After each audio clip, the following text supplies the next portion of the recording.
From the BBC World Service, in association with ABC and All India Radio, this is Stumped. Hello and welcome to Stumped, your intercontinental hit of news, features and debate from the quirky world of cricket.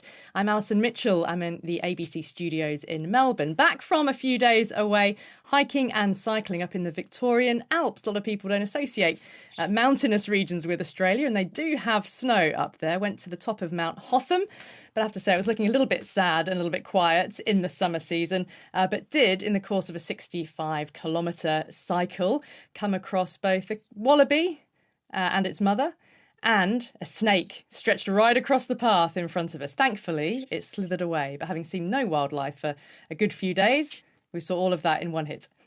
The last of the summer wine, yes. We're having hot days everywhere, it seems.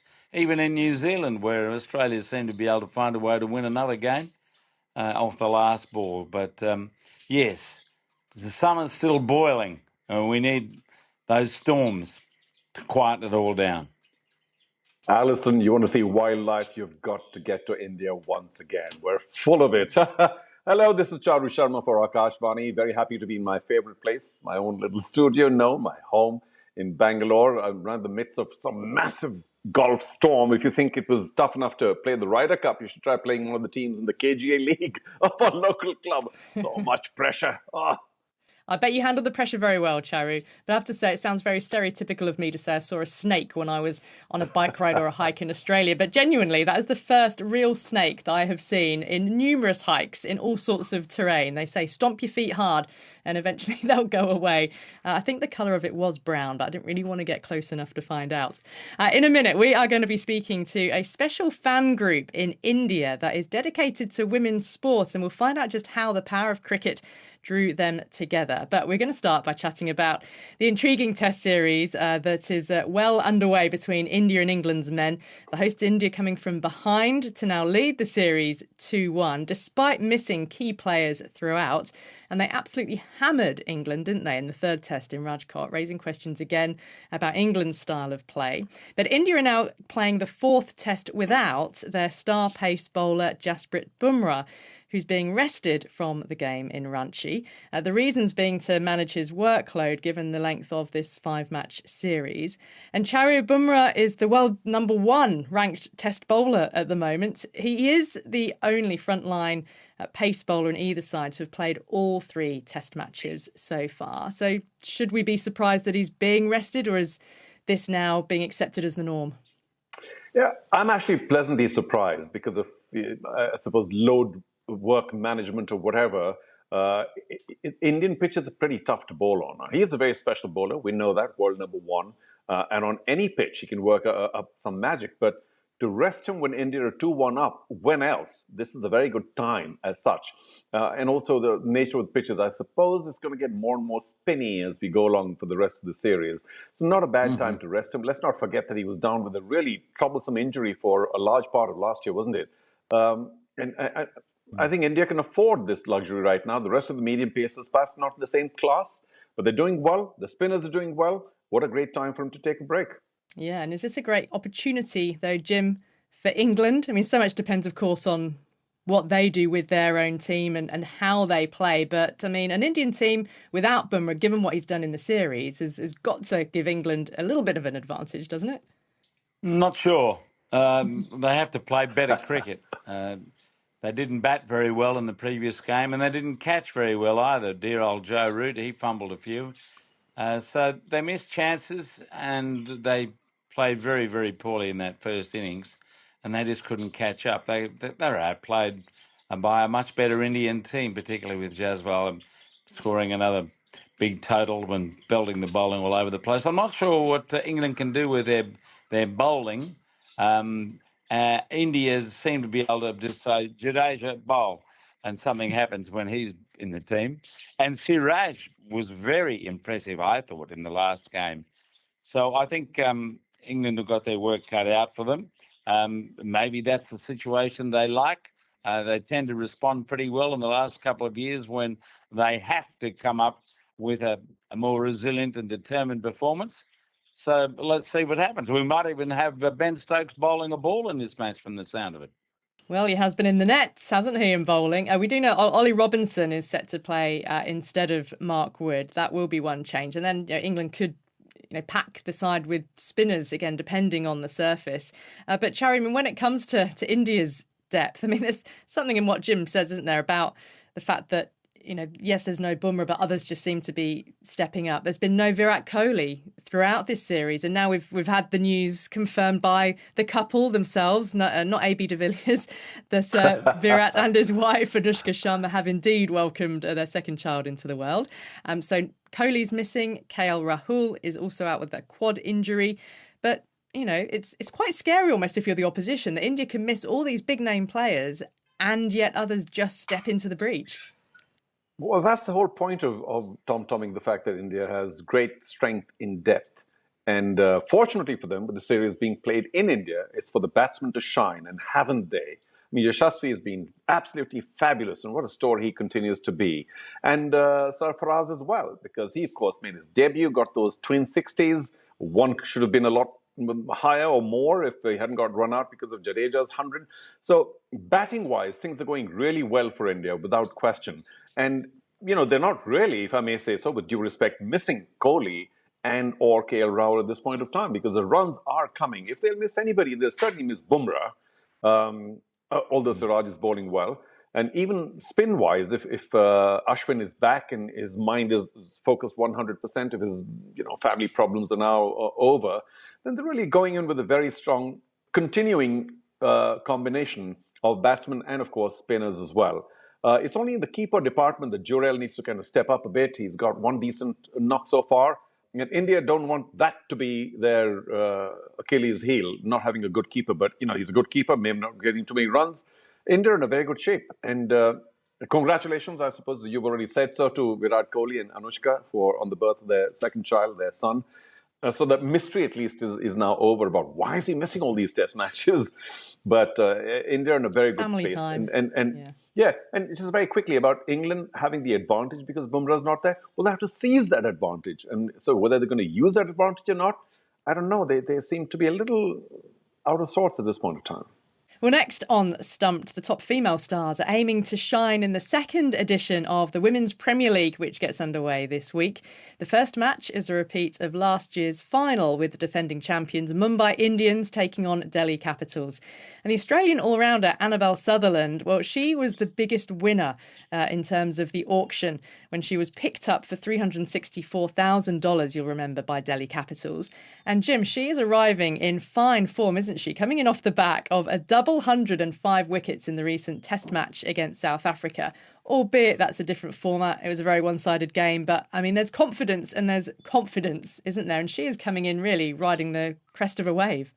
Unbelievable. Yes. Just when Australia's looking around for someone to perform like a genius as an all-rounder, Annabelle Sutherland steps up with a double and then takes 5 wickets. Just amazing. And it says a bit about that family, actually. Not so much that her father was the chief executive of Cricket Australia for 17 years, but when you parcel her up with her brother Will, who more than likely is going to play some limited over cricket for Australia, you've got a very interesting question for our viewers and listeners out there about the only brother and sister who have ever played for Australia. Not that Will has, but he's on the way. So it's a very strong pedigree there with the Sutherlands. And Annabelle is a serious, serious star. That was an imposing innings the other day. Yeah, can she now translate that into the T20 format? Will her price tag hang heavily around her neck? There's something about that sort of pressure as well, which the women are not used to. They're getting used to it, though. Speaking of price tags, Charu, the other player who went for as much as Annabelle Sutherland was the Indian, well, uncapped for India, but the Indian all-rounder Kashfi Gautam, who was bought by Gujarat Giants for a record fee. But she's out now with an injury. How are Gujarats handling that news? Not well, because I think they spent, a third of their budget on just one player, and that player is not available to them. Of course, she's not an unknown commodity because, she's done very well in the T20s. but hasn't done so well for India, the main team so far, although, of course, she was a part of that under-23 win at the ACC Emerging Trophy in Hong Kong, which India won. So big news only because a lot of people, and you make a good point about the pressure of being paid so much, because I'm sure that will weigh very heavily on Kashfi, much more than Annabelle, because Annabelle's a seasoned professional. But Kashfi might have actually succumbed under the fact that people would have expected her to come up with fireworks all the time. So, I'm not saying it's good for her that she's injured. Of course, it's terrible that she is, but it's a strange thing where this WPL, if she had not done too well, could have been catastrophic for her. People would have said, well, all this money and, no good and so on and so forth. But it's a big blow to Gujarat because she can, of course, bowl quick and she can bat quick as well in the latter half of the innings. So, yeah, Gujarat are scratching their heads about what to do now. They have a replacement, of course, Sayali Sadghare, not quite in the same class as such, nor in the same price bracket, because she's at 1 million Indian rupees instead of, what's it, 200 Indian million rupees, so, or 20, whatever. So, the best way we can look at it is that Gujarat has saved themselves a lot of money. Now, with the second edition of the Women's Premier League getting underway, it's a chance for fans of the women's game to come together in India and support their teams. But how easy has it been in the past for big groups of fans to make their voices heard in the women's game? Recently, if you follow the Indian national team, you might have already seen or heard one particular group who are known as the Bucket Hat Cult. Because they're all in the stands wearing bucket hats of various colours and designs, and they've got a number of imaginative chants. They're quite a new group. Let's bring in Parth Suri, one of the founding members. Parth, welcome to Stumped. Just take us back to the very start then. I mean, what is your mission and how did the Bucket Hat Cult come about? So basically, Bucket Hat Cult just formed randomly. So it was a few of us members had met at the last year's WPL, some through Twitter. Some of us went to the India-England game and we were like, okay, we'll go to the India-Australia game as well. We went there and just like 5 becomes 10, 10 becomes 20. And then a lot of people, just join in. And post the game, the players were just like so happy to meet. Smriti Mandhana actually contacted us through a journalist, Anisha Ghosh, and she called us to Trident. So we went there, we met Smriti Mandhana, Jemima Rodrigues, and Talia Magrath and Megan Shute were waiting for them for lunch. So Jemmy was like, come on, join in. And so we had a good conversation with them for 20 minutes, post which we met Harleen Deol. And afterwards, it was like, we've got to do something. Let's build on it. So let's all come together. We made Bucket Hat Cult and we went to the ODIs and the T20s. I do have to say, what are the numbers at this point of time? And are you ambitious on that score? Are you aiming for, 500, 1,000? And I'm going to ask you another question in the middle of all of this. Is there even a possibility of traveling overseas, maybe elsewhere, following women's cricket, Indian women's cricket? Okay, our immediate thing was to just show up for our women because the numbers were fan numbers. The people in the stands were abysmal. We couldn't even fill a stand. But slowly, as we increased our engagement, we were able to fill out one row. Then we were able to fill out a whole pavilion. And, at Wankhede, they had to actually open another pavilion because that I don't think would have happened unless, there was a sort of movement inside amongst the people to get people. Like everybody, even amongst us, were like, okay, we are getting a family. We're getting our neighbors, kids randomly hanging out in the building. We're like, come on, you're going with us. So that's what we wanted to build up. And that is something we could see clearly when we reached DY Patil in Navi Mumbai. Because first game, we are moving from Wankhede where we have like 500,000, 2,000 max. We suddenly go up and see 21,000 people. On the weekend, we managed to fill out the whole of DY Patil, 40,000 people. So in let's say in a couple of months, moving in from the India-England series, we've gone from an average attendance of like 500 to 40,000. In the stands, I'm saying. What was one of the most fascinating things was that the third T20I was held on a weekday. And yet DY Patil was filled with 40,000 people. I think this was the first time when in a women's match in India, which has paid tickets, we were able to fill a whole stadium. I think the biggest achievement of our group was that when we were in DY Patil, most people could not hear us because there were so many people. That was the end goal that, yes, we want people to show up for our women, It's not that we want the limelight. It's just that we want people to be there for them, as not just when they're winning, especially when they're down. Everybody needs somebody to be for them when they are down, and that was our whole aim. Just shout the loudest and be the 12th man. Well said. Very positive and very humble of you as well. That it's much more about the game. The way the women's game is going on in India at this point of time, or maybe elsewhere in the world. If in the future I need a ticket, I know who to contact. Parth Suri, get me a ticket. It's not about bucket seats, it's about bucket hats in the stadium now. Just finally, what does it mean for you to have the women, or at least the Indian women, recognize the chance and know you for it? Must be a bit of a high.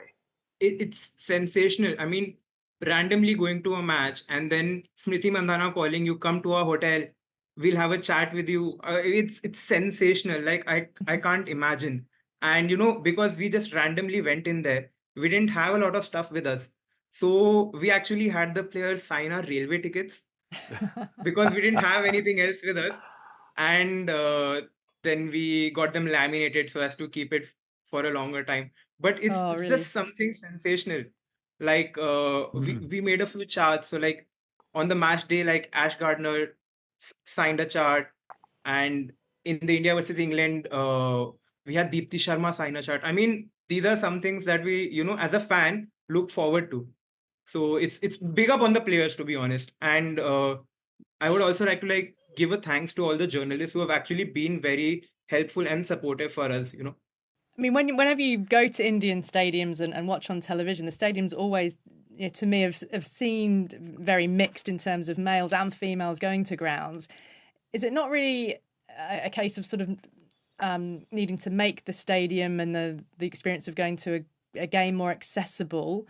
Is it just about the visibility, like so that people will watch a women's game and see you guys having fun? Or is there a piece as well to say stadiums could do a little bit more to make it more welcoming for female fans? Are stadiums generally pretty good for women coming to watch ground games in India, like welcoming for families and young kids? I think accessibility, as you mentioned, is one of the most important points. The washrooms. If we are going for an ODI game, it's going to be like an 8-hour, 9-hour stay. You're going to be there for the whole day. You need to have cleaner washrooms. I think Diva Patil has definitely delivered because I'm a Navi Mumbaikar. So I've been to the stadium a lot. The post renovations, they've done a fabulous job. I think even Wankhede was decent. But if we are looking at the mass general, let's say, stadiums in India, the washrooms are one of the major reasons like why women would not want to come to a match. Secondly, I think it's also something we or like BCCI or let's say stadiums in general have to do themselves is to reach out to schools, because the most important thing as let's say if I'm a 7-year-old girl, if I go to a stadium and if I see Smriti Mandhana hit a six, that's going to always be there in my memory. That's going to always keep me, okay, I want to go here. I want to go here. It's like same thing happened with my niece. I mean, she hates cricket, but like once I took her to the stadium, she's like, I want to go to a girl match. I want to go to a girl match. I mean, that's the thing. It's a good experience, isn't it? A positive experience and a day out. It's a great experience, and it's something that stays in your memory forever. That's what we also discussed a lot with our group, was like it would be amazing if like the stadiums could just contact schools. Like if you just bring one grade, that's 200 kids. Well, that's all we've got time for on this week's Stumped. I'll say my thanks to Charu Sharma and to Jim Maxwell and to all of you for listening, and we'll see you again next week. Until then, bye-bye.